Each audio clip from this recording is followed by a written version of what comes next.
Good morning, everyone. Please be seated. It is a pleasure to welcome you all to the 5th Rasta PIDE conference. We're about to begin our first session, Tech for Competition and Growth. In this session, 5 teams of esteemed researchers will present their papers. Our distinguished presenters for this session are Dr. Chaudry Bilal Ahmad from the Institute of Space and Technology, Islamabad, Dr. Mohammad Haris Hanif from the Government College University, Lahore, Dr. Shoaib Rashid Salim from PMS Arid Agriculture University, Rawalpindi, Dr. Saira Tafail from Fatma Jinnah Women University, Rawalpindi, and Dr. Abdul Rauf from National Defence University, Islamabad. We are honored to have Dr. Zahid Asghar, Professor at Quaid-e-Azam University, Islamabad, as our discussant for this session. This session will be chaired by Mr. Babar Majid Bhatti, CEO of the National Information Technology Board. Without further ado, I would now like to hand the stage to Dr. Babar Majid Bhatti. Thank you everyone for making it here. We really appreciate the efforts that have been done to compile this research work and the research outcomes. And I was looking at the papers; they're quite interesting and quite sound work. So without wasting further time, I would like to invite the speakers first. And the way we will do is just a housekeeping. For the paucity of time, what we have decided is to maintain the flow and interest. We'll keep the question and answers at the end. So a good audience, a lively audience, actually reflects its thoughts through good, thoughtful questions. So please keep them noted while the papers are being presented, and we'll be looking forward to your questions at the end, please. So I'm inviting the first speaker, Chaudry Bilal Ahmed Khan from the Institute of Space Technology. Please come on stage and present. Assalamu alaikum, everyone. My name is Dr. Bilal, and I'd be presenting this study titled as Effect of Firms' Big Data Analytics Capabilities on Comparative Advantage, Mediating Effect of Business Model Innovation and Moderating Effect of Environmental Uncertainty. This study is actually related to the capabilities of the organizations related to the big data. Any organization which actually deals with the big data and needs to have 3 capabilities, which are infrastructure capabilities, human resource capabilities, and management capabilities. So the idea was to actually investigate the telecommunications sector's big data capabilities and whether they are actually having their comparative advantage due to these capabilities, and are they able to actually innovate their business models, and whether the environmental uncertainties they do affect the relationship of big data analytics capabilities and their comparative advantage, and whether they are able to differentiate themselves in the market. It is very well known that any organization which how we actually landed up with this idea was actually based upon the past literature. The idea was that the comparativeness usually is based upon the data. Any organization which is actually using the information technology actually produces the data. So this data is actually used to gain the comparative advantage. In Pakistan, although there has been a lot of effort to digitize, but lately the past literature actually suggests that in Pakistan, businesses have faced issues due to the considerable challenges faced by the industries in the past years, and lack of information structure. There has been a lack of information structure in Pakistan. And the telecommunications sector was actually focused because of the recent exit of Telenor from the market. So these are the primarily objectives. The first objective was to investigate the effect of firms' big data analytics capabilities on comparative advantage. The second objective was to investigate the mediating role of business model innovation between the firm's big data analytics capabilities and comparative advantage. And the third objective was to investigate the moderating role of environmental uncertainty between the relationship of firms' big data analytics capabilities and comparative advantage. Accordingly, these are the research questions. And the public policy relevance was directly related to the sustainable development and technological reforming of industry. So this is the model. Basically, we can actually see over here that there are 5 hypotheses in this study. The first hypothesis is basically the direct relationship of big data analytics capabilities on comparative advantage, whereas the second hypothesis states that the big data analytics capabilities effect on business model innovation, and the third hypothesis states the business model innovations effect on comparative advantage, whereas the fourth hypothesis is actually the mediation, and the fifth hypothesis is basically the environmental uncertainties effect, or the moderation between the relationship of big data analytics capabilities and comparative advantage. So in order to actually conduct this study, we actually did a mixed method. We did the quantitative as well as the qualitative part. So the quantitative, initially we actually went for the quantitative, and the qualitative was actually done to actually triangulate and confirm the results of the quantitative and get an in-depth investigation and in-depth knowledge about the phenomena. So for the first part, which was the quantitative method, we did a multi-stage sampling technique, whereas 18 firms were actually identified, out of which 9 firms were actually sent out the letters. 7 of the firms, they actually responded back to us.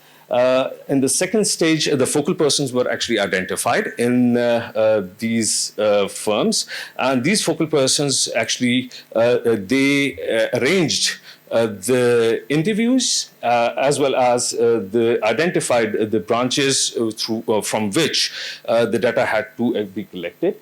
In the third stage, the random selection of the participants was done by the focal persons, and approximately 304 usable responses were actually collected from the 7 firms. These are the measures. Business model innovation was actually measured through 6-item scale. Environmental uncertainty was measured with 3 dimensions. It actually had 3 dimensions. One was market turbulence, then the technological turbulence, and the comparative intensity. And these 3 dimensions were measured through 4 items, 4 items, and 6 items respectively. The big data analytics capabilities was measured through 3 dimensions: infrastructure capability, human resource capability, and management capability. And these capabilities were actually measured through 5 items, 9 items, and 5 items respectively, whereas comparative advantage was measured through 5 items. All the scales were of 5-point Likert scale, with 1 as strongly disagree and 5 as strongly agree. And PLSM was actually used for to evaluate the quantitative data. For the interviews, semi-structured interviews were conducted. The focal persons identified 8 respondents of the interviewees, who actually were from high-level management and middle-level management. Prior to the interview, the objectives and the research questions and the questions mapping that complete was actually discussed initially with the interviewees, and then the interviews were actually conducted. So moving on to the research findings, first the quantitative. So before we actually test the hypotheses, we actually validated the model first. With the measurement model, conversion validity and discriminant validity was assessed. For the factor loadings, composite reliability, average variance extracted, they were all found out to be above the threshold values. For the discriminant validity, it was assessed through Fanon-Laker as well as heterotrait monotrait, and both Fanon-Laker and heterotrait monotrait also were found out to be met the conditions, which actually suggests that all the constructs were discriminant to each other. For the quality of structure, we can actually see the R square as well as the Q square product.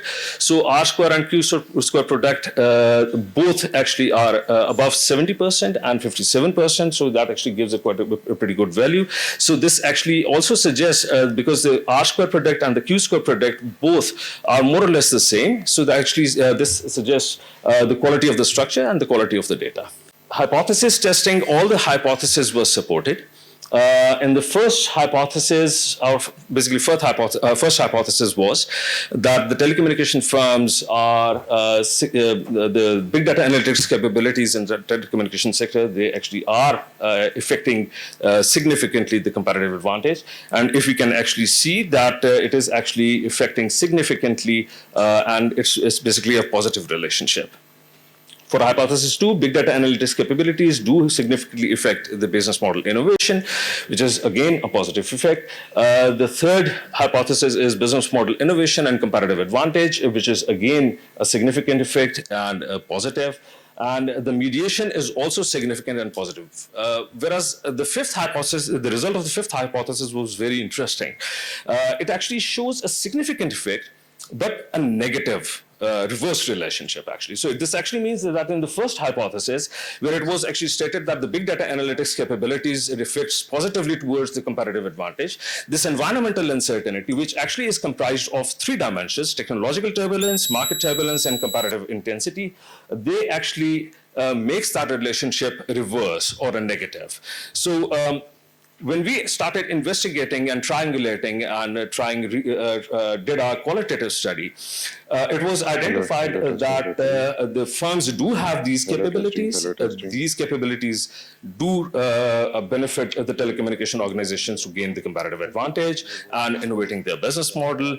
But when we actually came to the fifth hypothesis, the reasoning of the fifth hypothesis, it was identified by the telecommunication organizations that the technology over the period, it is actually changing very rapidly. Because of the change of the rapidly changing technology, the market demand is also changing very rapidly. The customer demands is actually changing very, so they need to actually improve their infrastructure as well. So for now, they are actually benefiting, but in future, as the technology is changing, it may actually become difficult for the telecommunication organizations to uphold the comparative advantage. So the main reasons for the improvement that they are unable to actually improve their infrastructure is because of the high taxation on the equipment, the custom duties, as well as the embargoes on the equipment, and instability of Pak rupee and the exchange rate disparity. Because they have to actually, they are earning in Pakistan Pak rupee, and they have to actually procure the equipment in US dollars. The second reason was actually, which was highlighted, was a spectrum licensing cost. The spectrum, 10 megahertz spectrum that they actually purchased for the 15 years license is $300 million, which has to be paid upfront, or 50% upfront and 50% in 5 years installment, which is actually based upon the KIBOR. So they have to actually bear with the expenses, which whenever the KIBOR actually changes, actually the installment that actually changes as well. So the whole business model that they actually have to make is that they are paying in US dollars and they have to earn in Pak rupee. And they identified this thing as well, that in the region, the average revenue per user is actually the least. ARPU, they are getting the minimum ARPU. Through that minimum ARPU, they have to actually sustain in the market. The third thing that which was identified was the government's intervention in the commercial rate negotiations, which actually is that whenever government actually asks for the services from the telecommunication organizations, they actually forcefully negotiate and ask them to subsidize and reduce the rates or the commercial rates. Whereas whenever the telecommunication organizations need the service from the government, they are not actually subsidized or reduced. The conclusion in this is that the telecommunication firms have a big data analytics capabilities, and right now they are actually taking an advantage from these big data analytics capabilities. They are innovating their business models, and because of this business model, they are actually gaining the comparative advantage. But although as of now, the telecommunication organizations are gaining the comparative advantage, the rapidly changing technology may actually change the scenario. So these are the policy recommendations: improvement in the infrastructure and capabilities, whereas the framework to facilitate the telecommunication firms should be actually created to get an easy access to the hardware. It should be kept in mind that Pakistani data, it is not allowed to actually save or shift it to the international servers or international clouds. So that is the reason why there is a cloud policy in Pakistan, which was actually introduced, I believe, in 2002, which actually says that at the national level, the cloud should be developed.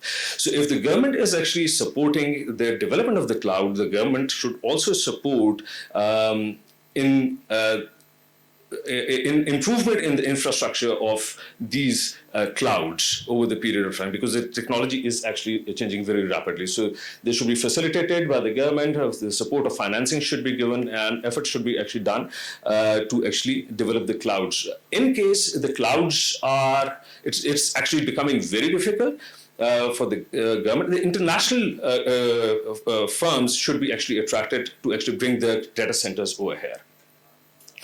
The spectrum licensing, the cost of this licensing should be rationalized and aligned to the Pakistani market requirements. And the reduction should be, this reduction is actually licensing, or the rationalization in licensing would actually help the telecommunication firms to leverage towards the development of the infrastructure. Then the government should keep the telecommunication firms' commercial interest under consideration, and there should be actually an agreement between both the parties. So this is all about our research. So me and my team are really very thankful for the RASA team for the continuous support, and all the telecommunication firms for giving their input. Thank you very much. Thank you, Dr. Thank you very much for enlightening us with the importance of the business intelligence in the growth, especially in the telecom sector. So thank you. It was quite enlightening. As you mentioned, for the paucity of time, we will take the question and answers after these 5 papers that we have in this session. So next, we're going to understand the relationship between technology, competition, and growth through the next paper that is being presented by Dr. Muhammad Haris Hanif from the Government College University. So, Dr. please. Assalamu alaikum. My name is Muhammad Haris Hanif, and I'm principal investigator of this study, and I'm from Government College University, Lahore. The study is Tech Index Pakistan, a statistical approach to understanding the relationship between technology, competition, and growth. So we know that Pakistan has a very young and dynamic population, and we also have a digital infrastructure, and we have the potential to become a global player in the technology sector, but we haven't been able to utilize this potential where our peers, like regional peers like India, have been utilizing this potential. So we need to understand how this relationship affects and how we can utilize technology for economic growth and development. And if we look at the technology, we don't understand what is actually technology, and we don't actually have a comprehensive measure how to measure this technology. So based upon these gaps and these limitations, this research actually tries to measure the technology adoption and advancement level in Pakistan, and then it tries to decompose the relationship between technology, economic growth, and market competition. So based upon this, we have developed our research objectives. The first research objective is to develop a tech index Pakistan that will reflect the technology advancement and adoption level in Pakistan. Then we analyze this index relationship with Pakistan's economic growth and market competition level. We also have that schematic diagram that shows we are creating an index, and then we are analyzing the relationship. The index we will discuss in the next slide. It's composed. So first, before creating an index, what is important is to define how we define technology and how we compose this index. So technology advancement or innovation is not about just getting a patent or creating a technology. It's also about commercialization and utilization of those research, those patents and those innovations. So based upon this objective, and we create an index. So index is based upon 5 different indicators. There's high technology experts, productivity, R&D, human resources, and renewable energy. This index was built upon the OECD and the Joint Research Commission from European Commission's guideline, and it is on an international standard as any other index in like human development or any other index is made. So besides Pakistan, we also made this index for some regional peers and some other lower developing economies like Sri Lanka, Egypt, India, and Uzbekistan. So we actually decomposed 2 indexes. The first one was we used the patents data. The second was R&D as a government expenditure. The reason was that the R&D data has been missing for Pakistan a lot. Instead of solely relying on imputation techniques, we decided to develop another index. So first of all, the data imputation and missing techniques were addressed by expectation maximization. Then we normalized our indicators. Then we gave equal weightage to all of our variables. Then we aggregated our index based upon the geometric mean. The other methods like harmonic mean and the arithmetic mean was avoided due to their complications. After this index, we moved towards the post-index estimations. We have these 2 equations that how we are analyzing this relationship.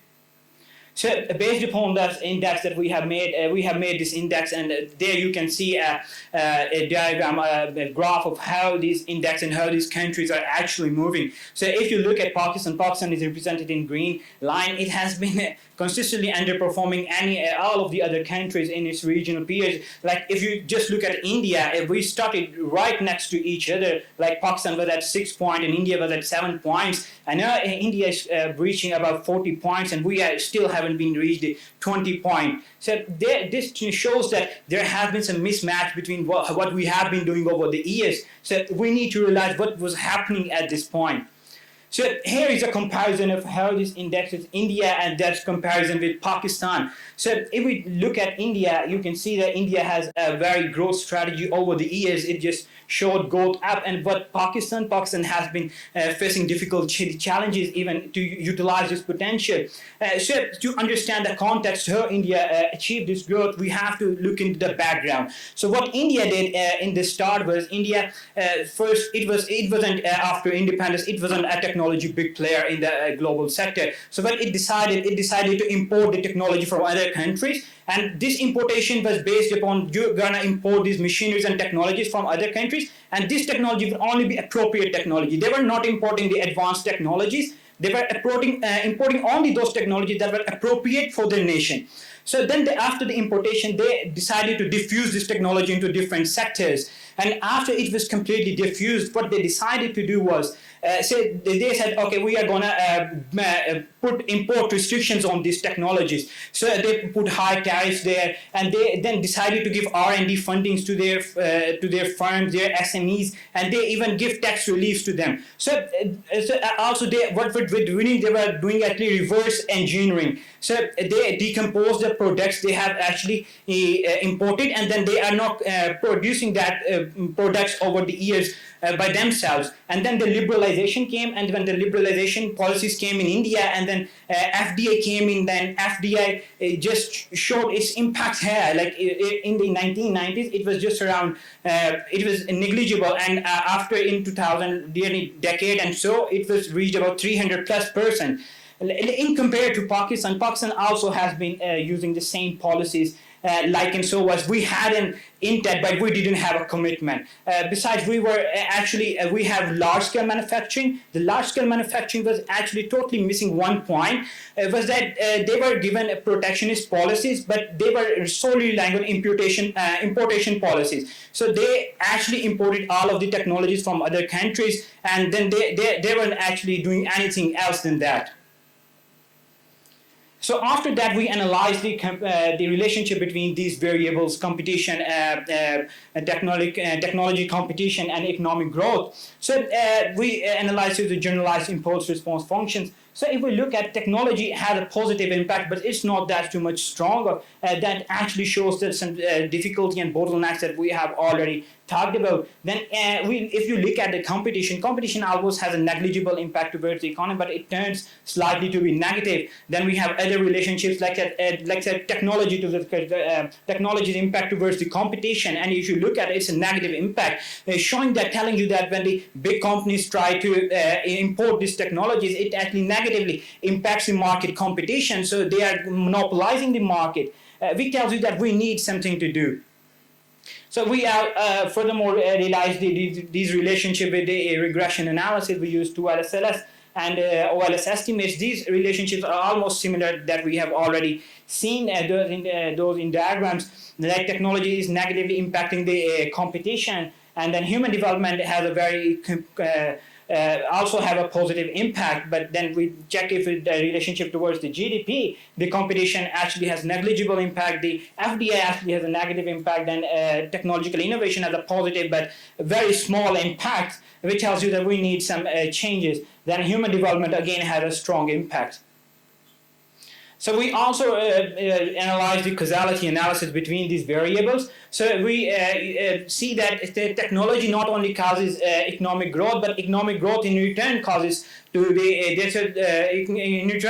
technological innovation. So there is a dual causality, bidirectional causality between these variables, telling you that if you increase economic growth, it is actually going to increase your technological innovation, which actually explains our industries and how they are producing these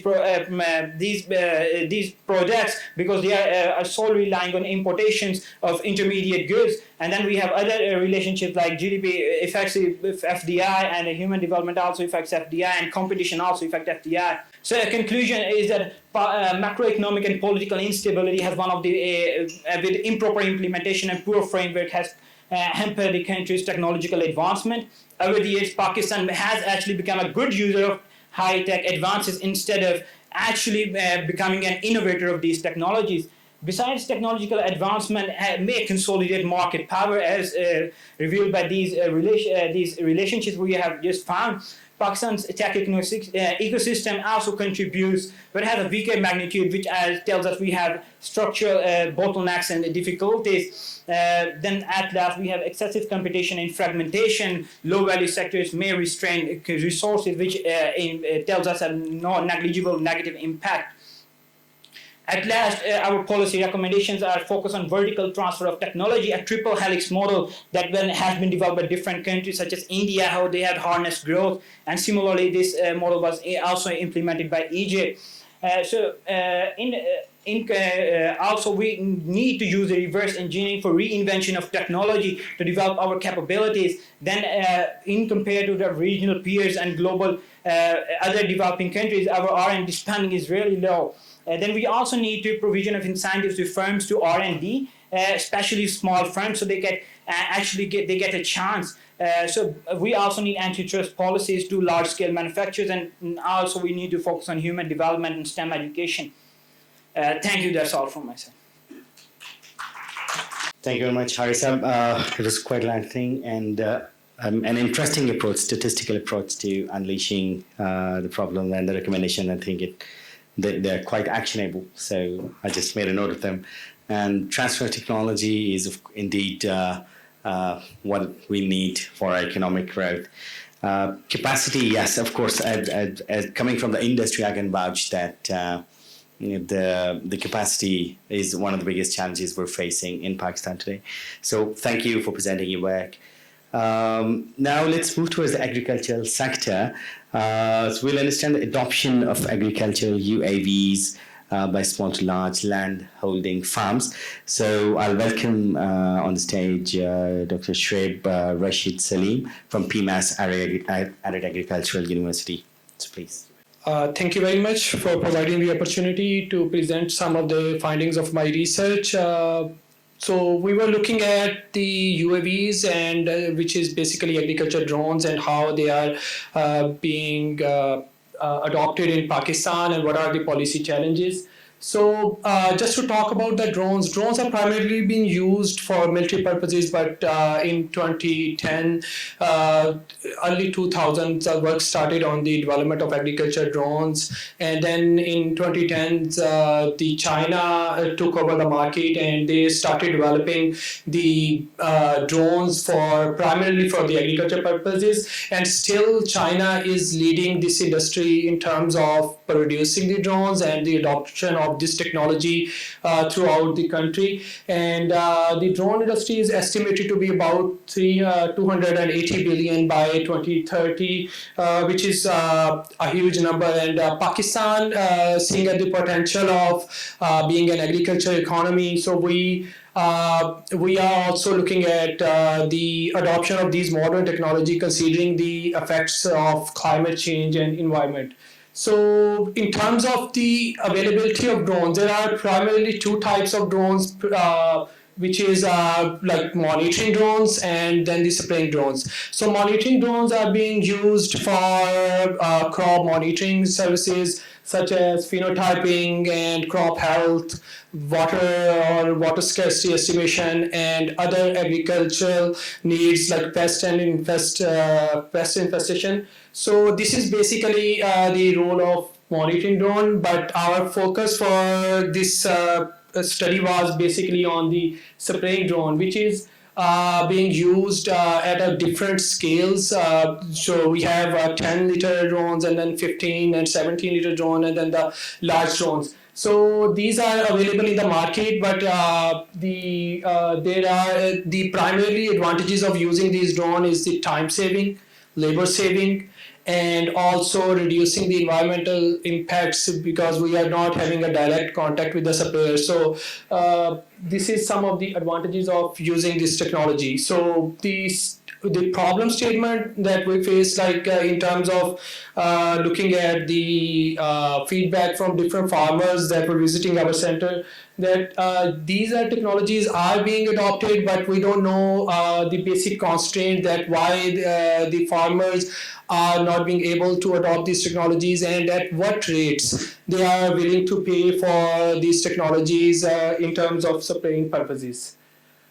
So the specific objectives were identify various constraints in terms of the regulatory frameworks and also to assess the willingness of the farmers to adopt these technologies. So obviously this research will help the national drone policy, which is in work through the Ministry of Defense and the Ministry of Civil Aviation. So that will help us to identify the hotspots or the major regions that are that can adopt these technologies, and what are the national hurdles in terms of importation of drones and manufacturing of drones in Pakistan. So we had three different segments of this research. First were to conduct the key informer surveys or interviews, primarily done from the service providers, the ministries, and the national research institutes. And then based on the findings of these surveys, we developed a farmer survey, which were conducted in the regions of the South Punjab. So I'll come to that in a minute. So in terms of the key informer surveys, we had 15 surveys, and they were like people from the ministry, from the government of Punjab, and from the research institute, as well as the service providers, and also the universities professors that were conducting research on the UAVs. So the major findings were through these surveys were based on three aspects or three themes. One is the policy, unavailability of the policy, which is currently Pakistan don't have a national policy, and there is a working document, but it has not been adopted in terms of importation of drones. And then there is the extensive working documents that are required for the approval process to import a drone in Pakistan. And then the second was the lack of interest, or the farmers' interest in terms of the importation or the use of drones. And the third was the technical support that is available. So the UAVs are costly in terms of price. It is about 2 to 3 million for a 17-liter UAV sprayer. So that requires there are less sellers and buyers in the market. And also the technical support is absent in terms of, these were the major findings from the key informer surveys. And also in terms of the farmers, the availability of the drone in the vicinity, there are very limited farmers that have the access in terms of the already service providers that are providing the services in the areas. And then the requirements of the service providers to have a minimum acreage for them to go and spray the agrochemicals. And also the distance of these companies to the farmers' field. So these were some of the key constraints that were identified during this key informer interviews. So based on the key informer surveys, we conducted we selected three major regions: Multan, Rahim Yar Khan, and Khanewal, which are cotton producing, or we usually call in terms of agriculture, we call them the cotton belt. So it has the farmers that were interviewed were cotton, sugarcane, and maize farmers. And we adopted a semi-biased approach in terms of selection of the farmers, because we had to look at the general farmers are not adopting these technologies. So we were in contact with some of the farmers that were progressive and some that were not progressive. So a total of 228 farmers were interviewed during this study.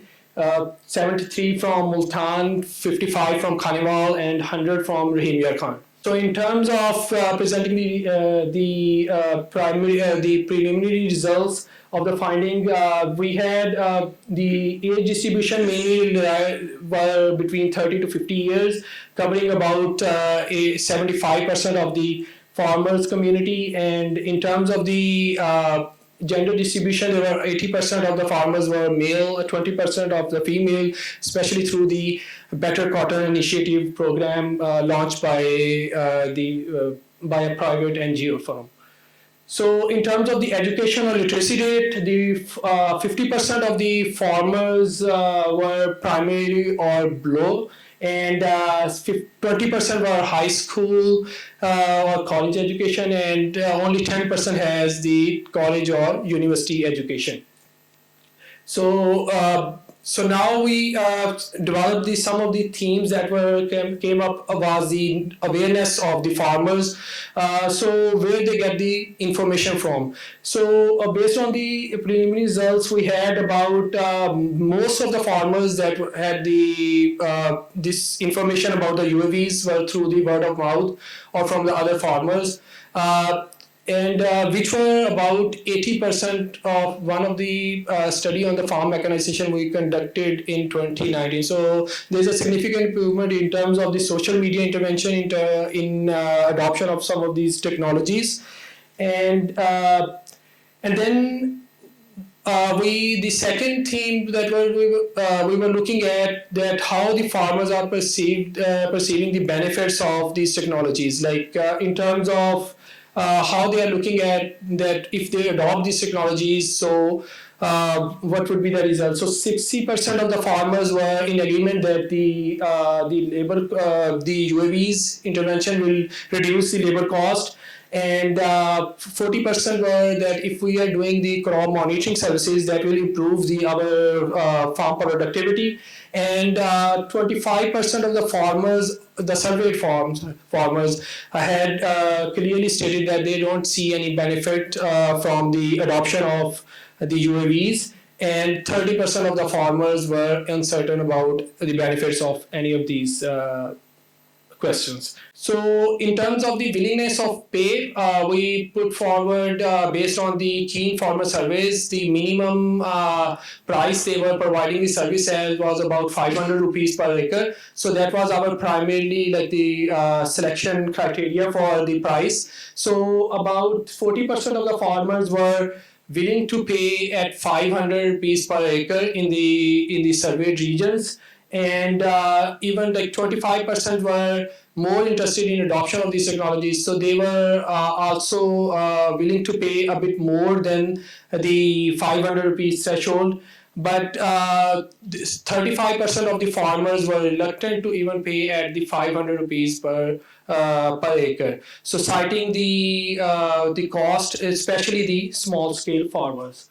So in terms of the third theme that we were looking at, the availability of the service provider and the technical awareness in the area, and about Khanewal, the survey farmers, they talked about the survey companies that because this is a small region, so we had a bit more availability of the service provider, about 30%. In terms of Rahim Yar Khan, already Sapphire is providing these services, but only 15% of the farmers were they informed that they know the availability of these service provider in the vicinity of their farms, and 25% in Multan region.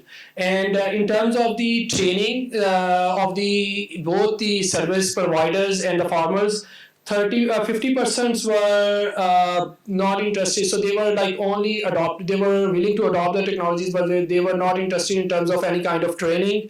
The 20% were more inclined towards the remote training programs that they can adopt, and 30% were in terms of the in-person training. So in terms of the proposed model that we presented to the farmers, and we got the response in terms of the we divided the the themes. So we divided the farmers in two categories based on the educational level and also the land holding size. So in terms of the educational level, 70% of the farmers that were below primary education were more inclined to use these services on the pay per use purpose, and then 20% were interested in terms of the subscription method, and only 10% were in the revenue sharing, which were the actually the drone you purchase. Like some of the farmers purchase a drone and then they share the revenue generated from these drones. So in terms of the landholding sizes, the large scale farmers were more interested in the revenue sharing model, while the only 20% of the farmer, or sorry, 80% of the farmers which has a land holding of 5 acres or below were more interested in the pay per use model. So mainly the constraint that we identified during these farmer surveys were reliance on the traditional methods. The farmers, especially the old age farmers, are more reluctant to adopt these technologies, and also the landholding plays the most critical role in terms of the adoption of these technologies, especially the small scale farmers, which is the major or most number of farmers in Pakistan. So in conclusion, the from the keen farmer surveys, we identified that we need a national drone policy that is fully implemented in the at a national scale, and also to create more awareness among the UAVs adoption in Pakistan through the research and research activities which can be done through the Research Institute and Government of Punjab. The small scale the farmers, they were more inclined towards the pay per use model, and they had the better exposure or the better adoption that can be done by providing more service stations at these vicinities. So in terms of the policy recommendation, we need a clear and concise national policy with the less documents under one ministry that or online approval that need to be done in terms of the large scale adoption of these technologies, and also the financial assistance in terms of adopting the loanable products through the banks, or providing the necessary subsidies if required, and also major universities and research institute need to come up and they can play the pivotal role in terms of adoption or wide scale promotion of these technologies. And NAVTEC and TEFTA have already, NAVTEC have introduced some of the courses on high-tech agriculture, but these courses are need to be offered at different universities across Pakistan. And lastly, the policy contribution that the collaboration between the government and the private service providers need to be done in terms of locating that where are the hotspots and how they can utilize those findings from the government research institute for the promotion of UAVs in Pakistan. So thank you very much. Thank you. Thank you, Shibsab, for bringing this very important topic of drones into our considerations. Few months back, I was in South Australia in Adelaide, and a farmer invited me to a friend of mine. He was a farmer, and he had a large piece of land, like 250,000 acres. But Australia has big land sizes. So he invited me for breakfast, and I can recall, like before starting the breakfast, um, he just said, "Just a minute, Baba," and on his mobile phone, he did something on an app, and then he said, "Okay, let's start the coffee." And after a few seconds, 5, 6 big drones just flew off, went, did the spray on their own, and came back. So this gives a lot of it. The technology adoption, of course, helps a lot to not only the convenience but economic development as well in the sector. So thank you for bringing this up. One thing which we can observe is a common theme which is emerging among the different areas and different research papers is one is the capacity. building need, and the other is the policy. But let's keep on observing. Please keep holding your questions. A vigilant and wise audience always has intelligent questions. So we're looking forward to that just after these two papers. So the next one, we want to understand the financial competition and growth in the context of the central bank digital currency. The paper is written by Dr. Abdul Rashid, but will be presented by Dr. Sarah Tufel on his behalf. So, Dr. Sarah, please. Thank you. Assalamu alaikum and very good morning. The research I'm going to present is titled as Central Bank Digital Currency, Financial Competition and Growth, Identifying Challenges, Opportunities and Application. Research team includes Dr. Abdul Rashid, PI of the project, Dr. Zainab Johan, myself, Saya Tufel as co-PIs of the project. We are grateful for the Rasta team for its intellectual and financial support and hosting us for this conference. These are the contents of the presentation. The motivation to conduct this research stems from the rapid transformation of global financial landscape with the rise of big tech, fintech, blockchain, and decentralized finance. And in this environment, central bank digital currency emerged as a tool to not only to address the challenges posed by decentralized finance, but also as a mean to improve financial inclusion, increase monetary policy effectiveness, reduce money laundering, and facilitate cross-border payment. That's why with these development at global level, it becomes imperative to conduct this research for Pakistan.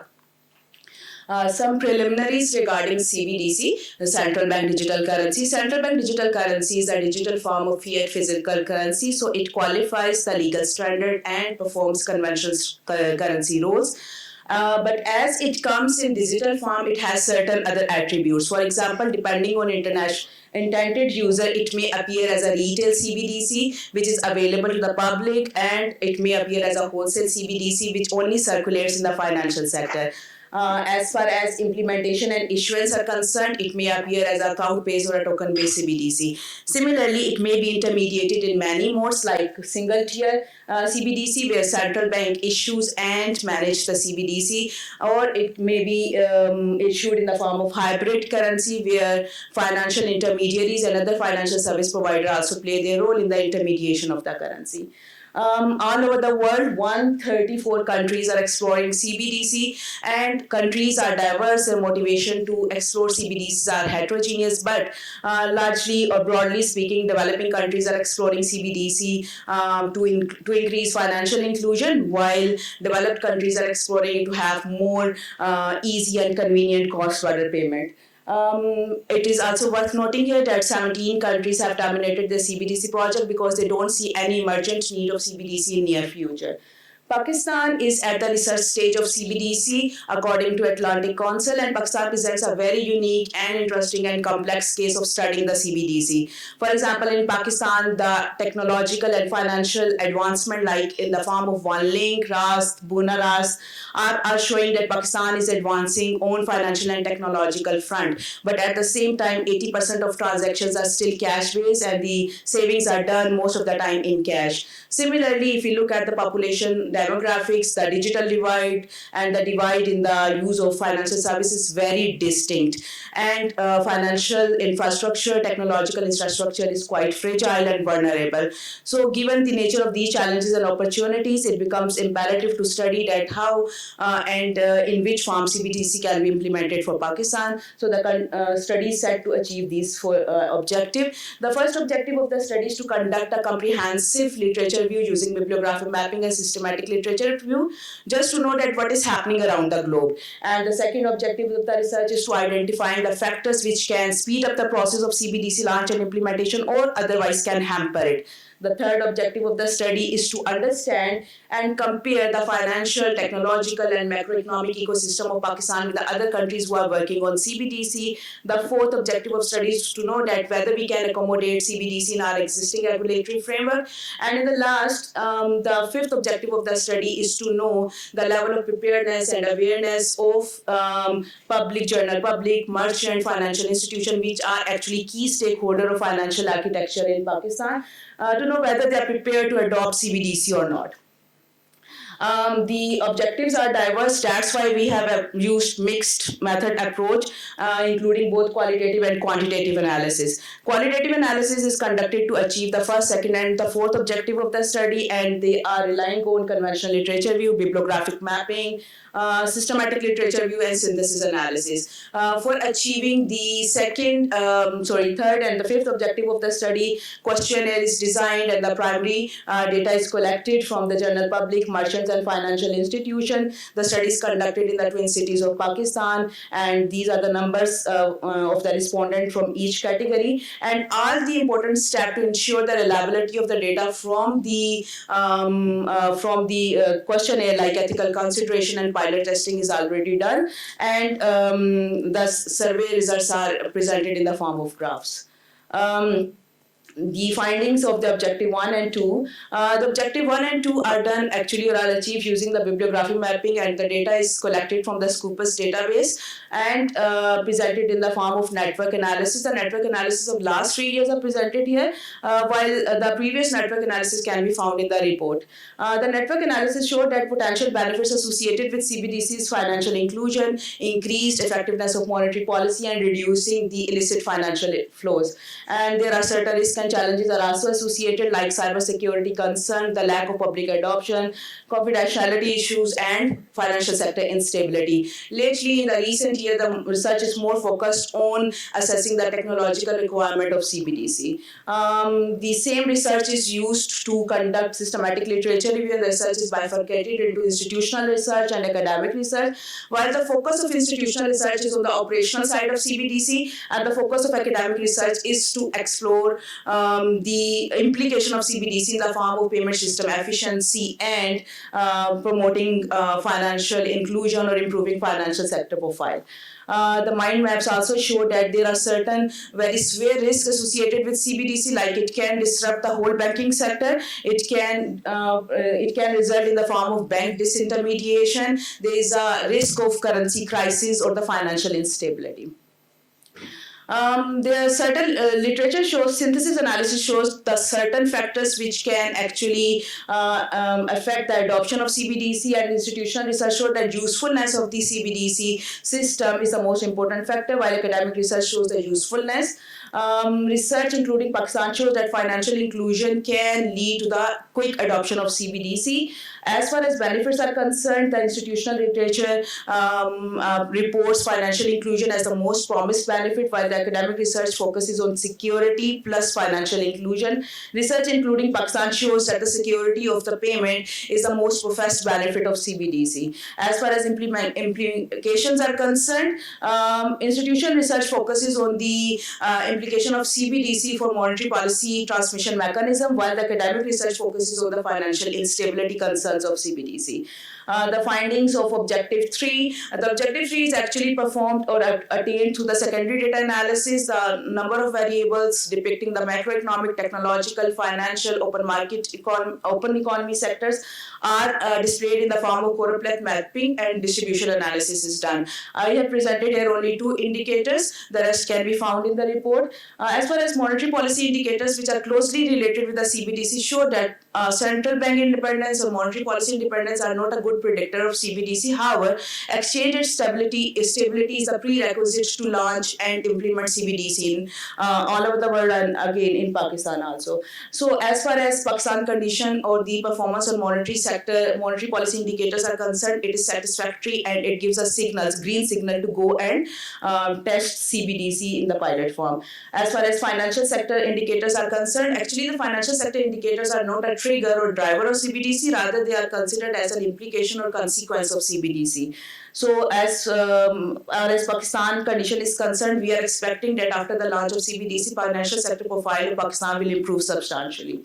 Moving towards the results of the last objective, where the surveys are conducted from general public, merchants, and financial institutions. A quick glance at the demographic of general public show that most of the respondents are fairly distributed between males and females. Most of the females are they are more educated, they earn more, and they are more employed, and they are more financially included as compared to females. Males also report that they have better knowledge of financial technology technology as compared to female counterpart, and they also have more experience with the digital transaction. 32.47 of the males report that they know already about CBDC, and their mean of awareness is actually social media. Both male and female show that they are very much inclined to adopt CBDC when it is launched and implemented. 36% of the males are comfortable with a digital payment, and the divide in the use of financial services is evident as far as digital payment and as far as mobile banking system are concerned. While in the use of ATM services, there is no digital or financial divide. If we look at the adoption of CBDC, both of them show inclination to adopt CBDC. However, females are more focused to manage their savings using CBDC, and males are looking at it as a mean of loans or investment. As far as their opinions about benefits are concerned, 71% of respondents agree that CBDC would enhance the financial transaction accuracy and digital literacy. It can promote green banking, it can avoid or it can reduce a tax avoidance. However, as far as cybercrime, security, and corruption are concerned, they are not seen as a benefit of CBDC.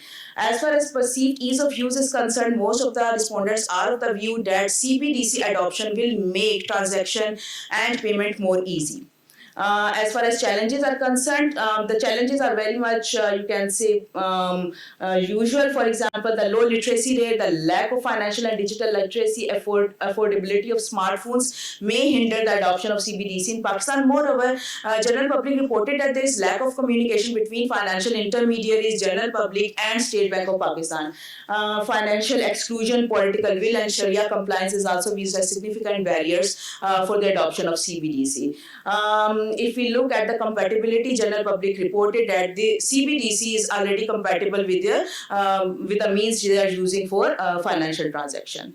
As far as trust level is concerned, they are very much ambiguous about trust level, whether they should be trusting on SPP, commercial banks, or they should be trusting on conventional method of exchange for financial payments. Future consideration shows that general public are of the view that CBDC is instrumental for the promotion of gig economy. It will facilitate cross-border payment, will enhance the business efficiency, and perform the technological innovation. But CBDC is not regarded as a tool to manage inflation or to improve the monetary policy effectiveness by the general public. Now, the survey of merchants show. The survey of merchants show the similar kind of opinions about benefit and the perceived ease of use and challenges. However, they also reported that the traditional mindset, means conservative mindset, and the risk of fraud and the risk of hacking are more pressing challenges for the adoption of CBDC. As far as trust level is concerned, the merchants clearly reported that they don't trust government for the launch of CBDC. Future considerations are similar to as shared by general public. The last survey, which is done by financial institution, is instrumental to understand the adoption of and the preparedness of the financial sector in CBDC. These are the financial institutions which are taken, bank and non-bank financial institution, including both conventional and Islamic window. These are the services provided by them. The most important finding of the financial institution is that CBDC means the technological infrastructure, digital infrastructure, State Bank of Pakistan infrastructure. The very few of them actually reported that Pakistan is ready in these terms to launch and implement CBDC. For example, you can look at technical adequacy. Only 26.32% of respondents consider Pakistan technological infrastructure adequate for CBDC, and 16% of the view that State Bank of Pakistan is prepared for CBDC. So readiness and acceptance of CBDC is a problem. Moving towards the conclusion. As far as conclusion is concerned, we have seen that there's a need to assess there's need to assess the feasibility of CBDC in Pakistan, and for this purpose, feasibility studies should be undertaken. For example, we have our peers which are actually excelling in CBDC, so we need to know that if we want to maintain regional competitiveness, how we can implement and launch CBDC. Similarly, CBDC is seen essential for cross-border facilitation. So this is the thing which we need to work on. As far as design and architecture of CBDC is concerned, retail CBDC is found suitable for Pakistan, and it is recommended that it may be implemented and launched through a hybrid mode where financial intermediaries are also involved. Training and workshops should also be conducted to increase the awareness of CBDC. Regulatory framework has to be updated because the current regulatory framework or SPP Act does not account for a digital fiat currency as a legal tender. As far as challenges of CBDCs are concerned, you can see that digital and financial illiteracy, inadequate infrastructure, cybersecurity trust, and many others are the challenges which Pakistan may face while testing for CBDC. Lastly, there are a lot of opportunities associated with CBDC. CBDC can actually improve the cross-border payments, can reduce the money laundering, can have sustainable and green banking, and can increase the profitability of financial system. Thank you. Thank you, Dr. Sarah, for this very insightful research. Moving on to the last one in the session, and then we will have question and answers at the end. We want to understand how the export competitiveness of pharmaceuticals in Pakistan is impacted by the internal R&D, imported input variety, and external technological acquisition. So I will invite Dr. Abdul Rauf from the National Defense University to please present his views and the paper on this. Thank you. I am Dr. Abdul Rauf and principal investigator of this research. I and my team are highly grateful of Rasta Initiative for providing this funding opportunity. This study investigates the effect of the diverse channels of innovation on export performance of pharmaceutical firms. Pharmaceutical sector plays a vital role in national healthcare system. It fulfills 80% of domestic medication demand, provides employment to around 500,000 people. Most of them are industry graduates because the industry is medium to high tech industry and which is skill hungry. Recent statistics on growth rate of pharmaceutical sectors are impressive. Pharma sector has seen 24% year-on-year growth and 17% cumulative growth during 2019 to 2024. As for the segregation of this industry, the market is highly segregated among few big players.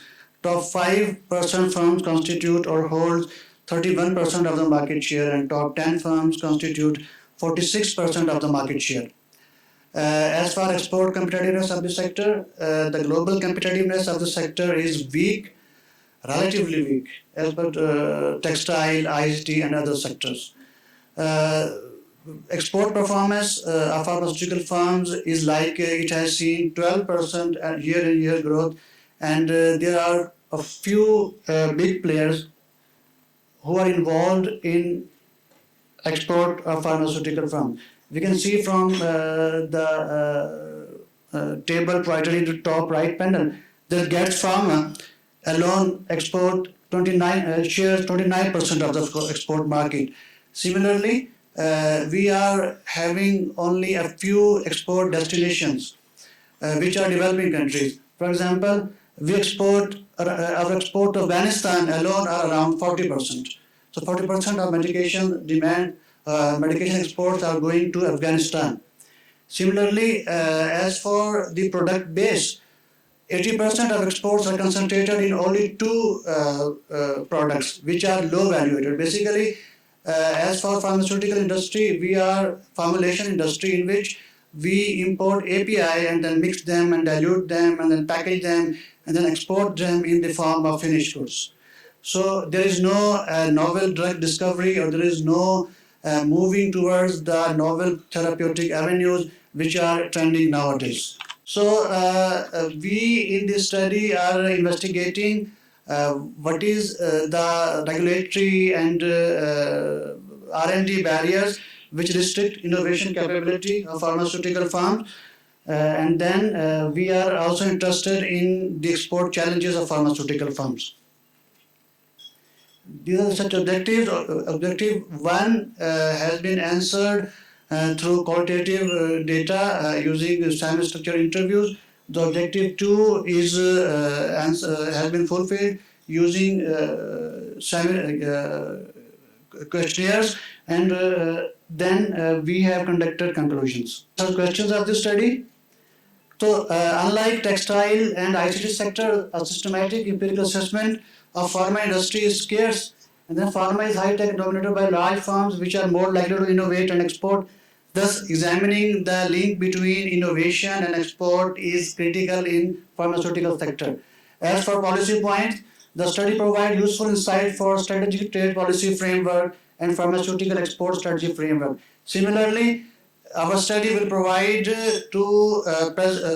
present a prudent R&D strategy for pharmaceuticals, how the innovation capability of pharmaceutical firms can be enhanced, and how export product specialization of pharmaceutical firms can be achieved.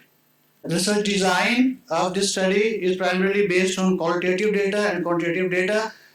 We surveyed pharma firms located in Punjab, Sindh, KPK province and Islamabad. These constitute 97% of pharmaceutical population.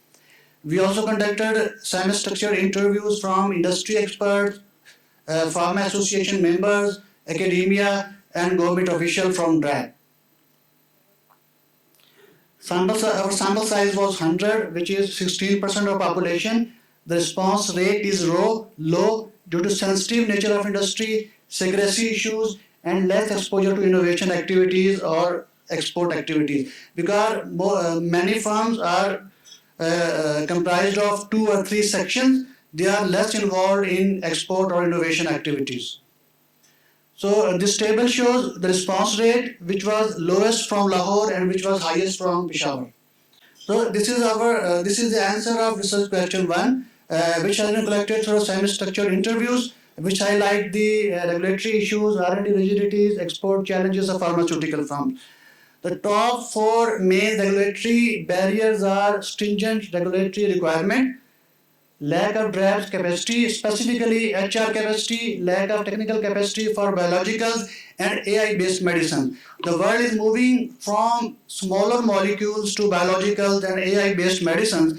So we should also shift from small molecules to biological and AI-based medicines. Similarly, the research criteria or molecule registration criteria which we adopted is burdensome. When the patent of a molecule expires, around 400 to 500 companies apply for the registration. This create burden for DRAG. So if you are going to capture the off-patent market, then the time delay for the approval of license or drug registration is very much high. So you cannot enter the off-patent market in pharmaceutical products. Similarly, every country now, even with medium regulatory standards, they require the membership of international regulatory bodies such as FDA, MHRA, EMA, and others.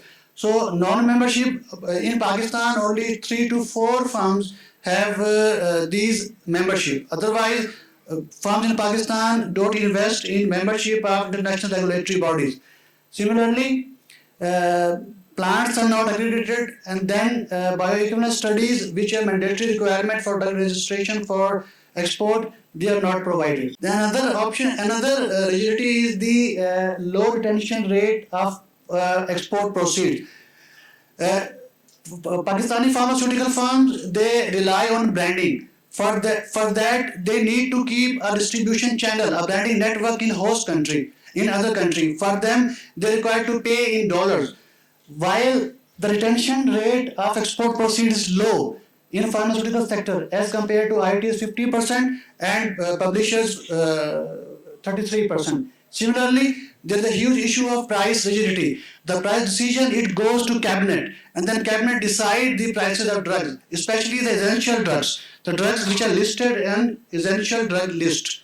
So this price rigidity, given the weak IPRs, given the high cost of production, given the currency devaluation, is problematic. Similarly, there are regulatory barrier to outsourcing activities. Developing countries can involve in outsourcing activities. They can manufacture on behalf of the other country, so at low R&D cost. So there are certain regulatory barriers for contract manufacturing activities. Similarly, there is narrow product base. As I already discussed, that 80% of exports are concentrated in two products which rely on formulation, and so on. There is poor problem identification at basic research institutions because there are lack of longitudinal studies. There is curriculum constraints. Curriculum has not been revised since 2003, and there is weak university-industry linkages, and there are limited attention on commercialization of university research or basic research. Similarly, due to price rigidity, due to weak IPR, due to currency devaluation, the M&Es are dwindling. It has dwindled from 45 in 2000 to only 5 in 2023. Similarly, there is weak innovation value chain. We don't have a drug discovery mechanism. We have constraint in clinical trials and preclinical trials, and we have rigidities in manufacturing, and then we have rigidities in distribution channel. So this global value chain of innovation, this innovation value chain is weak, and there are high production costs. The electricity cost a pharmaceutical firm and other firms 20 to 22 cents per kilowatt hour. It is around 7 to 8 cents in India and 10 to 12 cents in Malaysia. And still, firms need to arrange a standby power which costs around 50 to 52% cents per kilowatt hour. Similarly, the water is polluted. Pharmaceutical require at zero TDS water, but water at Karachi, which pharmaceutical firms receive, are around 10,000 to 11,000 TDS. So pharmaceutical firms require RO plants which are imported from USA, which increase their cost of production. Similarly, there is lack of government support. This shows the empirical model. We developed two single equation empirical model, one to identify the determinants of innovation, and the second to identify the effect of innovation on export performance of pharmaceutical firms.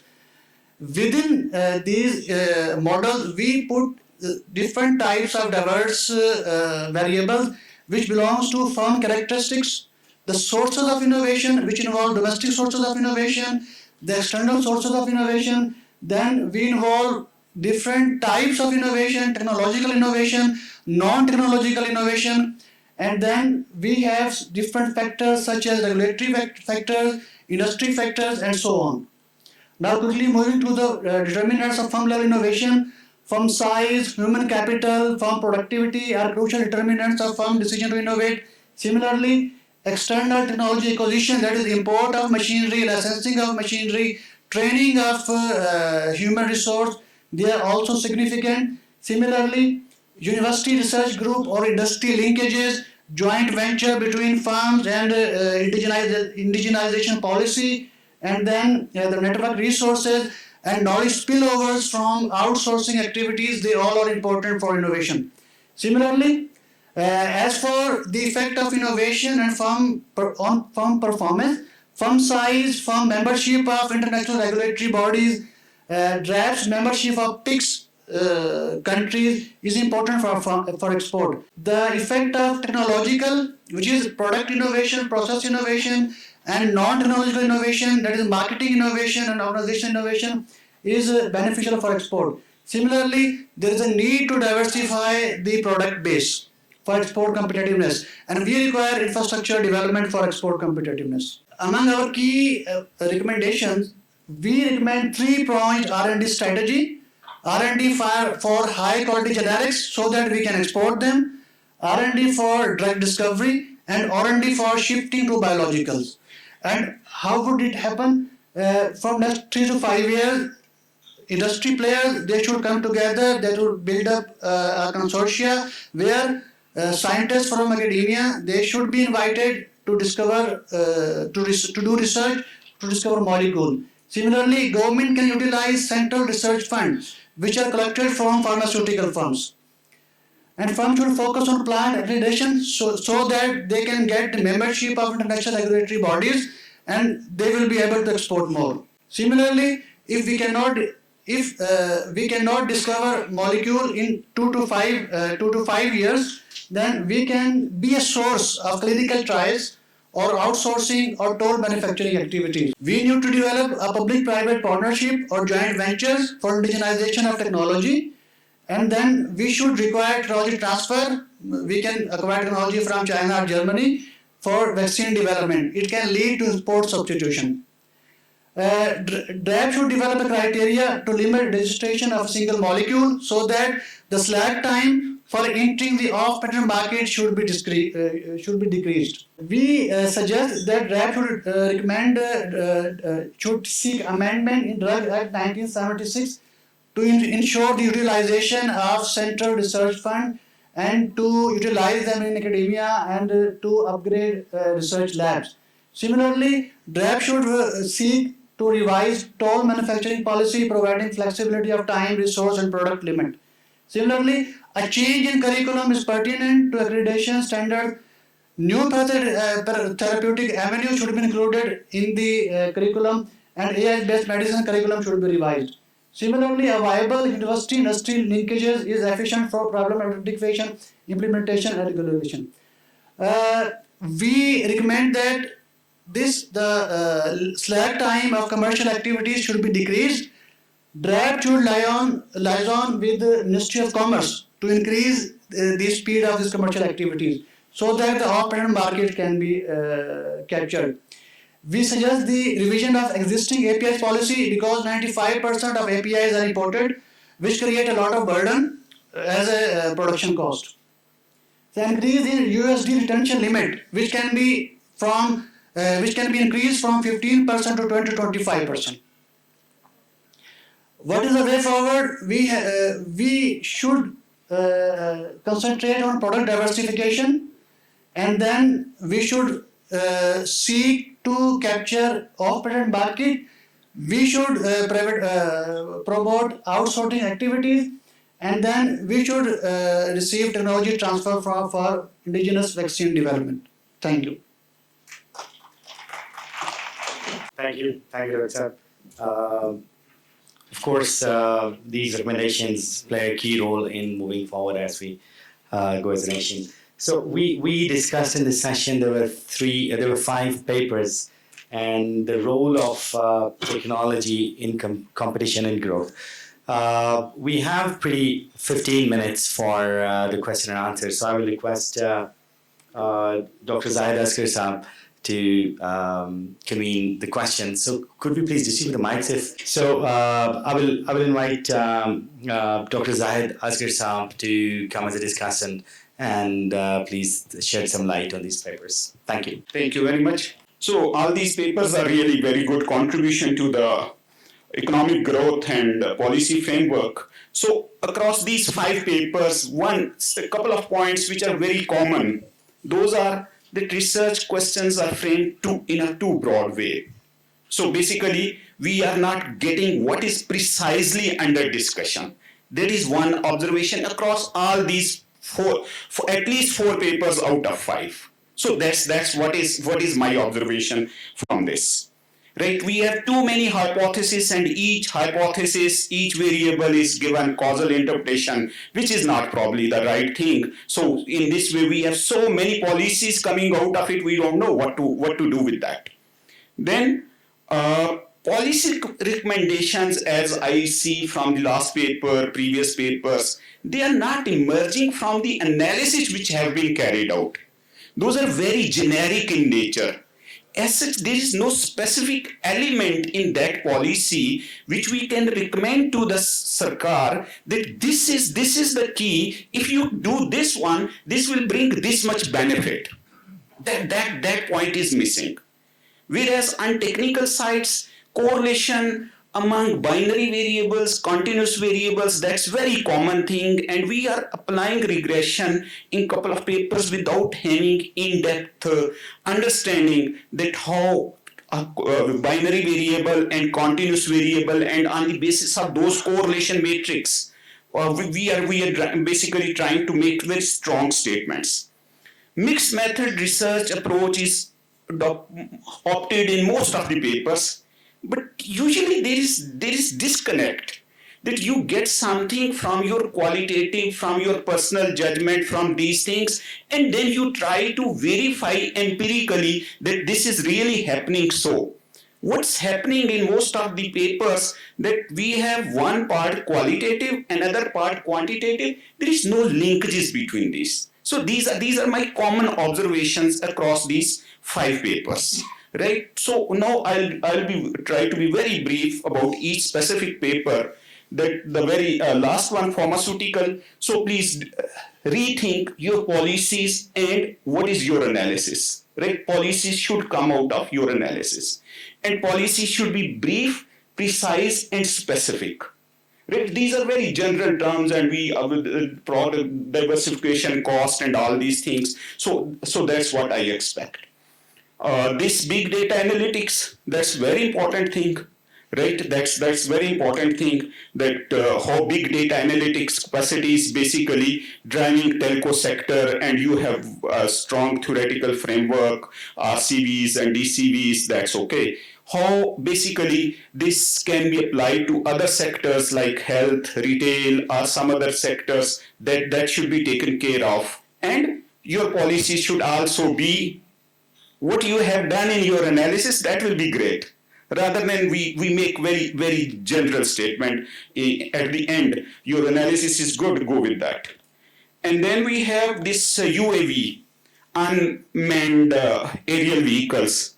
So your cost benefit analysis should include what is traditional spraying method cost, what is this cost, and you are doing some analysis basically which may be good. My very seasoned economists are sitting here, which may be interest, money demand, inflation, those impulse response functions can be there. But you have already tech index which is constructed with very vague terminologies, with very you see less precise measures, right, patents and all that, and on the basis of that giving a shock of one tech unit or one GDP unit on, so probably that will not work, right? Because interest rate in maybe in your hand, and you may give it कि जी 2% increase कर दिया, कम कर दिया. These are not the things which you can do it in this way. So you have force basically these things in your causality. You cannot drive from this just Toda Yamamoto just by regression. You have to come up with more rigor in that, right? CBDC paper, very comprehensive. Make it in a storytelling way, right? 8 chapters. Basically, once one shift to one chapter, immediately table starts and you start discussing. Your last section is too long. Right? Give a story rather than giving every graph. Right? And that's digital currencies. Naturally, it's a big challenge, and we have to deal. And every central bank is dealing with that, and those things are there. But please try to make it up precise as you have presented in slides. So make it in a storytelling way, right? So that every reader should get benefit out of this. You have very comprehensive work. ठीक है, तो UAV पे भी वही बात है कि आपका वो cost benefit analysis, right? Take index, you have basically used techniques which are not basically, which does not fit there. Observations, you have included some things just to feel like missing completely at random, completely missing at random. These things we don't need in those things. So I have basically tried to be precise so that time for questions can be spared. That's why I'm brief. Otherwise, I can have elaborated, and we can discuss each paper after this session ends. Thank you, sir. Thank you. Thank you, sir. Very nice and mature discussion points, and I think this feedback will really help the researchers improving their work.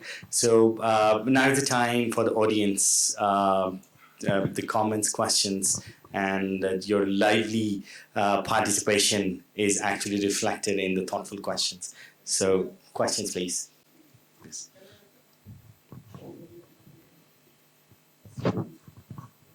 Thank you. Very important and very nice papers.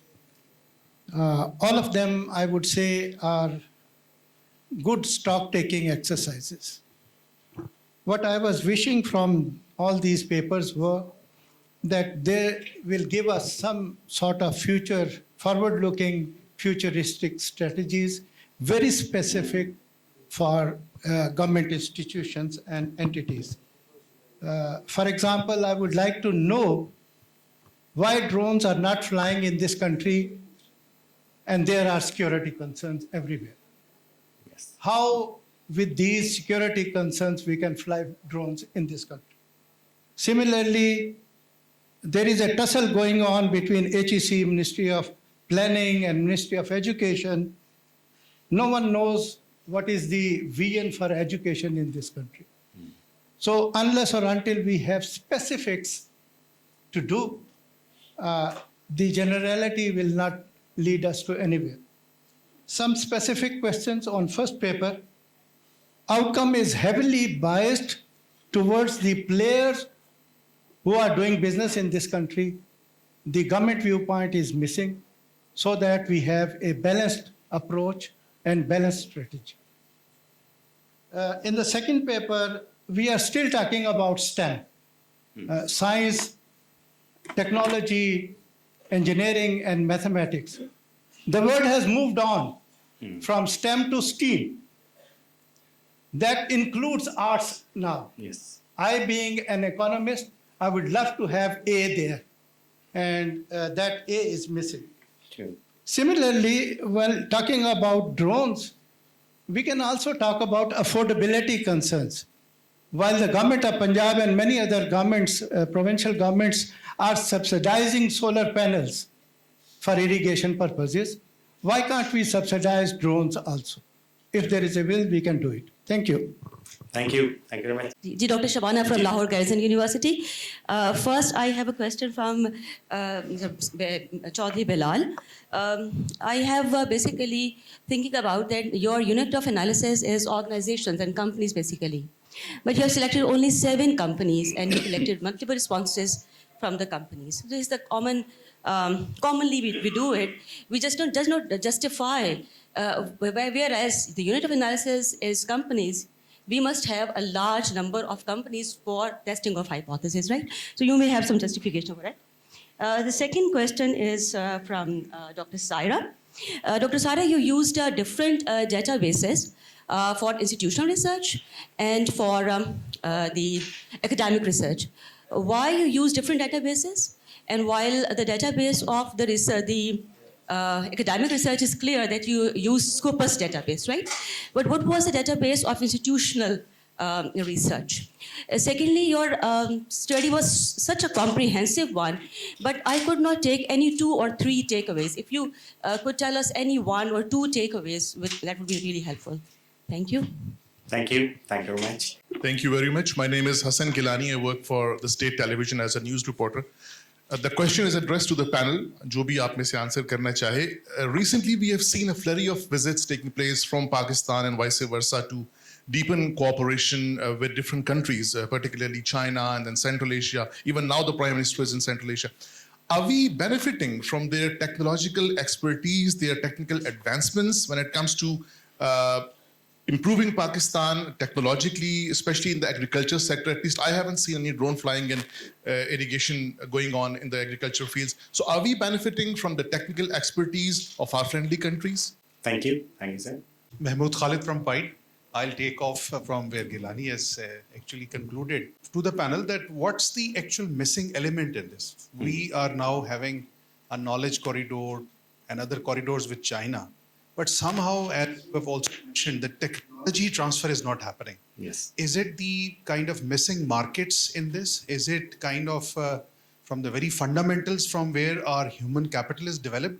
Or is it the appetite of the private producers where they are more inclined towards producing with raw technologies, having more incentives and trying to do business just for the sake of business and not growing?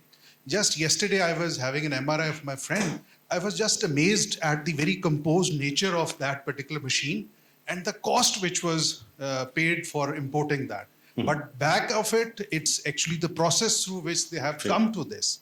So can we leap towards that? Have we missed that train? Yes. So we have to think about maybe the second best solution rather than maybe going too much high on ambitions and not delivering even at the bottom level.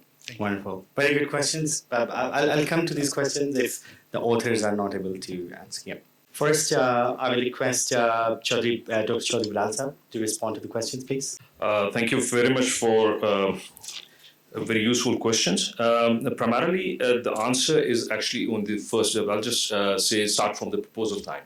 At the time of the proposal, when we actually had submitted to RASA, at that time, the general population was actually all the industries, which was actually services as well as the manufacturing industry. But over the period when it was actually reviewed, we were asked to actually limit the industry to the telecommunications sector. So that is the reason why we actually ended up with the telecommunications sector. And those 18 firms were actually telecommunication firms. It's not actually the entire industry. On the top of that, as far as the government's point of view is concerned, the government's point of view, the documents with the telecommunication industry, which were actually forwarded to the telecommunication industry from the government, they were actually seen. But the interviews and the data collection from the government was not primarily within the scope of that study. So that is the reason why this is one of the limitations that I understand. But that is the reason why the government's point of view was actually missing. So these were the actually 2 points which were actually highlighted. So coming on to your point, primarily, I'm really very sorry if you may allow me. Okay, primarily, this is one of actually the reasons which was actually highlighted in the telecommunication sector as well. They actually asked, they actually said that at the time of the procurement of the equipment and with which they actually develop the infrastructure, there is a lengthy process they actually have to follow. And in the due time, because they have to actually procure the equipment in US dollars, at the time they get the quote, and by the time they actually get the equipment, the prices actually inflate from, one point to another point. So it actually becomes almost, incredibly high for them. Secondly, they also pointed out about, which is actually not part of this, I did not actually present it over here, and that they complained about the human resource. They said that the human resource is produced in Pakistan, and that is a very good human resource that the universities are producing. But the problem in Pakistan is that seeing the opportunity abroad, they work with the telecommunication sectors for 3 years time period, and they then leave, keep seeing the opportunity abroad, and then eventually they have to actually fill in that vacuum with the new human resource. So what they're doing is they are training the human resource. They train the human resource. That human resource takes an advantage of, it's just like a landing zone for the fresh graduates. And then the fresh graduates, they actually simply fly abroad. So these are the few things that we really need to think about, that we need to actually facilitate the human resource that is being produced by Pakistan and retain them within Pakistan. So these are the few things that, from our point of view. Thank you. May I request Mohammed Haris to respond to questions related to your part? Thank you. Well, I have been asked to bring some more rigor in our analysis, and I think I can do that. But besides that, we have been informed to make a forward-looking strategies for the government and the country. I think we have already highlighted them, how we have based upon how other countries, developing countries, has attained that path and how Pakistan can actually follow that path. Similarly, we can have also try to eliminate generality and be more specific on our objectives and our analysis and our policy recommendations. Similarly, we have been asked to, instead of STEM, we have to move towards STEAM education. I think that is a good suggestion suggestion, and I think we can incorporate that. So I think that's all from my side that was addressed to me. Thank you. Shapes up, please, could answer that. Thank you. Thank you very much. Basically, there were two questions in terms of the security concerns that we have from the drones. So definitely, this is the biggest concerns, and that's why the Ministry of Defense is coming into the play in terms of developing the policy for agricultural use of the UAVs. But that is also one of the issue that why this technology has not been adopted in Pakistan. It's been like this technology or this policy documents is been in progress since 2020.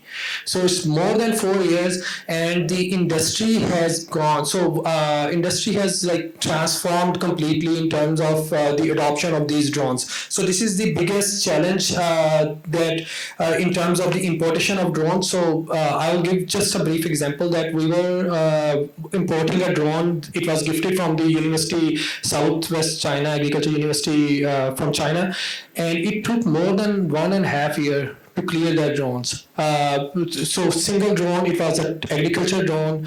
We took an NOC from Ministry of Defense, we took an NOC from Civil Aviation, we took an NOC from Ministry of Agriculture, we took an NOC from the Commissioner Office Rawalpindi, and it was primarily for the research purpose. So that's why we got this idea that how the market is responding. So similar to telecommunication industry, I'll tell you that farmers are willing to adopt this technology. They know the benefits, as the 60% or 70% of the farmers without using the technology know a bit more about the drones. But due to these policy constraints, they are not being able to adopt this technology. The last one was about the tech transfer from representatives. So the tech transfer at Center for Precision Agriculture at Arid Agriculture University, we are already collaborating with the China and the Korean counterparts. So their drones are being assembled at our center, and we can propagate it once the policy document is there. Otherwise, we are not allowed to transfer this technology. But through NAVTech, we have already developed a course to train the farmers for the drone. It's named as drone application in agriculture. So farmers can get training, but still unless or until we have a policy document, well-framed policy documents with the less paperwork, we cannot propagate this technology properly in Pakistan. Thank you very much. Dr. Saira, if may I request you to please respond to the questions. Thank you so much. Thank you, Professor Asghar, for suggesting us to improve the quality of our work. And thank you, Dr. Saiba, for asking the question. The first question was about that from where we have taken institutional articles or the material for institutional research. Actually, we approached the websites or the article available on IMF site, Bank of International Settlement, World Bank, and Atlantic Council, and collected about 100 articles on which the study was conducted, systematic literature review was conducted. The second question was about the takeaways from the study. We can see, and we see around the globe that CBTC is becoming kind of inevitable in near future, and Pakistan is not only lagging behind as far as its peers are concerned, but in the research group, Pakistan has very low rank as far as development and research and exploration of CBTC is concerned.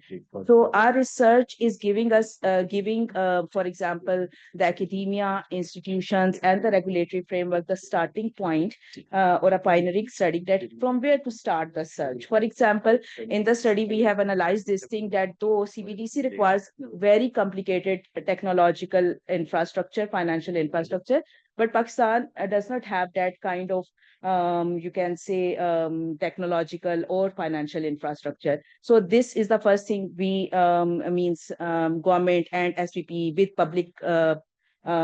public-private partnership can work on. The second thing is about that what general public merchants are actually how much they are aware about this financial transition from the traditional mode of payment to the advanced mode of payment. So public awareness campaigns and the you can say program for increasing their awareness and their readiness is very crucial in the whole process. The third important thing is the role of financial intermediaries. We all know that this cannot be possible without involving financial intermediaries. And the current state of financial intermediaries that they are not considering themselves ready and prepared for this transition. So how and what can be done for them to make the process very seamless and means without disrupting the financial sector, without bringing the disintermediation risk and threat, what can be done to make the process convenient? Thank you. Thank you, Dr. Sam.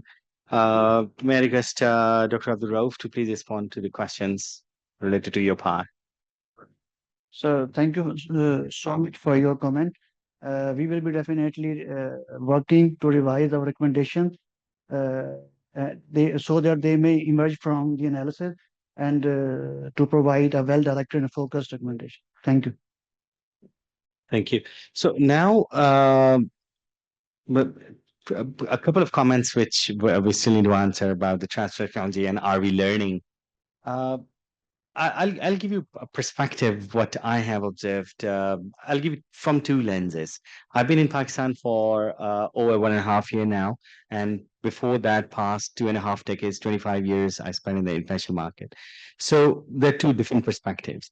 First of all, behind learning and technology transfer, there is sufficient capacity that we need to build. I'll give you an example.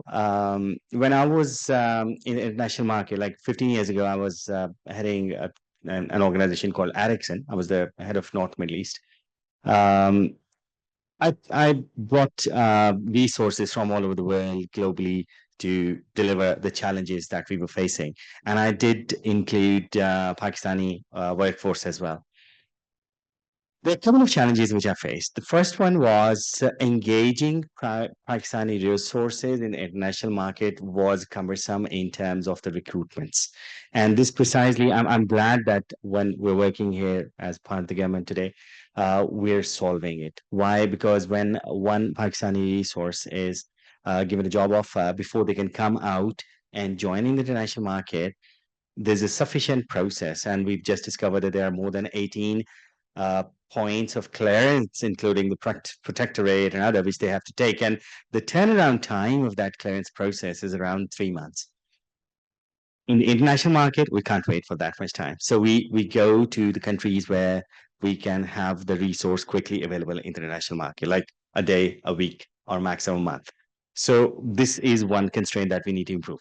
Now, the other thing is when I have utilized the Pakistani resource in the international market, I can tell you, I'm a very happy man. Why? Because we have delivered very good.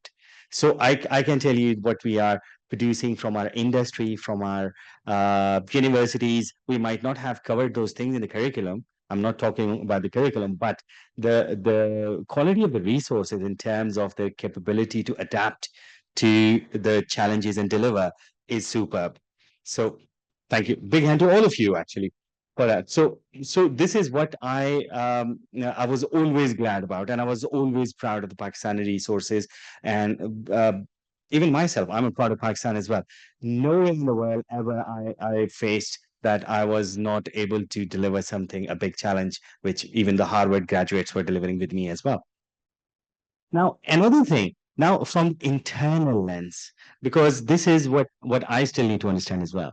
The product, the same product, which is delivering so good there in the international market, but when I have come now in Pakistan, and I'm heading a department called National Information Technology Board as its first CEO. So now what I have observed here is, and I have actually come across many talented people who are looking for opportunities, business or job or both. On the other side, when I go, I have not walked into a single office who is not looking for experts for resources. The jobs are there. Even in my office, cybersecurity experts, I'm looking for them. Consultants, I'm looking for them. So where is the gap? We have a sufficient supply and we have a reasonable demand. I'm just talking about the domestic demand at this stage. And where is the gap? Why is it not happening? So what I can infer is one of the things which, because as a researcher as well, I'm also trying to understand where the problem lies. So one of the things which I have understood is when I have come across so I'm now talking to the researchers.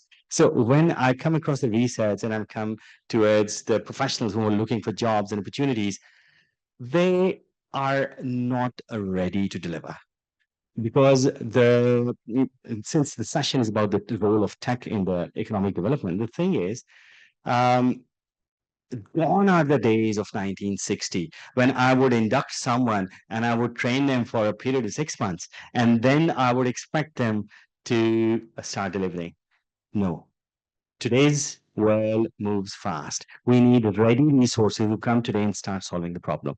It is a problem right there in the industry. It's a problem right there in academia. It's a problem right there in the government as well. So this could be one, but of course, it needs to be validated through the research. Then another thing, a big gap which I have seen in Pakistani market, again from my perspective, I may be wrong, is in national market. Like just before coming here, I was you might have heard about a consulting organization called Accenture. So I was leading Accenture Australia and New Zealand for cybersecurity. So the way we transform the way this planet is being transformed is by leveraging something called disruptive technologies, disruption in the positive sense, like AI, like cybersecurity, like metaverse, like many others, right? So there are 13 prominent disruptive technologies which are transforming the planet. But this is done through an exercise called consulting and advisory. And there is a big gap when we talk about the Pakistani market and Pakistani economy. We do not have sufficient consultants and advisors. In the international market, if you see, I'll give you an example. 2017, Saudi Arabia was nowhere in cybersecurity. 2022, Saudi Arabia was rated number 1 in cybersecurity in the world. 2023, they were rated number 2. What did they do? First, write policies. Second, they established something called NCA, National Cybersecurity Authority. Third, sufficient advisories and consulting. I was leading the project when we delivered to Saudi Arabia. So the thing is, but I was part of Accenture Australia at that time. So the thing is, they got it implemented, they got the right choices, and they did it consistently. And now, if you see, the 10 years cybersecurity managed services roadmap has been laid out in Saudi Arabia already. So we, as an economy, as a country, have still yet to formulate that part, although we're taking steps in the right direction. So if we see right now where we stand, we just less than a month ago, we now have a regulator in the digitalization through the DNP, right? Through the Digital Nation Pakistan Act. So which signifies, which tells us that we are taking steps in the right direction. Why? Number one, we had a telecom regulator. We have a telecom regulator. We have a banking regulator. We have a health regulator. We have a companies regulator. Where was the regulator for digitalization? Wasn't there, right? So there was a gap. I'm glad the decision makers of the country right now putting effort in the very right direction. Now we have a regulator. So a rule of thumb for solving the problems as of now in the developing countries in the global south is where you have problems which are not in control, put a regulator. And now we're having it, right? So we have taken a step, but on the other side is a long journey that we have to take. So the persistence has to be there as well. Now, the last part was the technology transfer is why I told you those stories is because one of the challenge, which again, my perspective, I may be wrong, what I have observed in the past 1.5 years in Pakistan is the biggest challenge that we actually have is the capacity to deliver. In terms of we have, when it comes to supply, we have signed so many MOUs with Saudi Arabia, with UAE, the rest of the world as well. That is the supply side. But when it comes to the delivery, we were having a discussion right there at the SIFC forums multiple times, and we now the problem is sufficient demand has been committed. But to address those demands, even overseas and in the country, we need to have ready resources. The capacity has to be built. So this is one of the biggest challenges that we are facing. Yet, as a nation, what our most powerful tool is our youth. Most of our youth, most of the population, I think it's the figure. Don't quote me on the figure, but I think it's more than 50% is youth under 30 years of age, right? So this is a big muscle that we have. If you develop the capacity in these youth, I think this is the way forward, and you will be able to utilize. So with this, I would like to conclude this session for the role of technology and in the competition and growth of Pakistan. Thank you very much for being there.